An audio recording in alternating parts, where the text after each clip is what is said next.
ያሳደዱት ካሉት መኮንኖች ለማምለጥ ሰውየው በዛፍ ግንድ ውስጥ ተደበቀ። እሱ ከጦር ሜዳ የከዳ ወታደር ነበር። ቢያዝ ኖሮ ጣፋንታ በቦታ ላይ መገደል ነበር።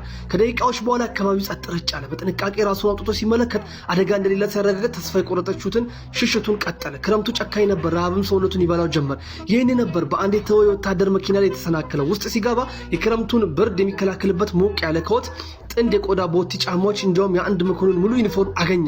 በፍጥነት ልብሱን ቀየረ። ፊቱን ከቆሻሻ አጸዳና በድንገት የአንድ ጦር መኮንን ግርማ ሞገስ ተላበሰ። የመኮንንን አነጋገር ሲለማመድ በድንገት አንድ የወታደር ከፊቱ ተከሰተ። እሱም ሌላ ከጦር ሜዳ የከዳ ነበር። መጀመሪያ ላይ ቢደነግጥም ወታደሩ ሰላምታ ሲሰጠው ወዲያውኑ ወደ ሚናው ገብቶ መኪናው እንዲጠግንለት አዘዘው።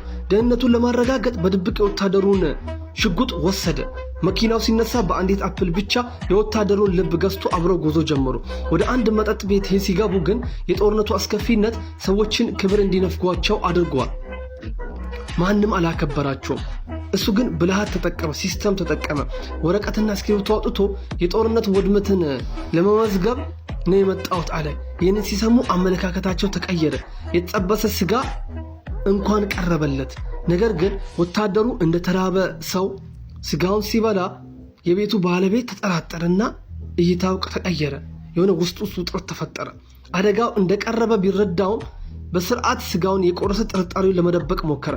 በዛሽ ሌሊት የቤቱ ባለቤት ሌላ ከጦር ሜዳ የከዳ ወታደር ይዞ መጣ። ሊፈትነው ማለት ነው። መኮንኑ እንዲቀጣ ጠየቀው።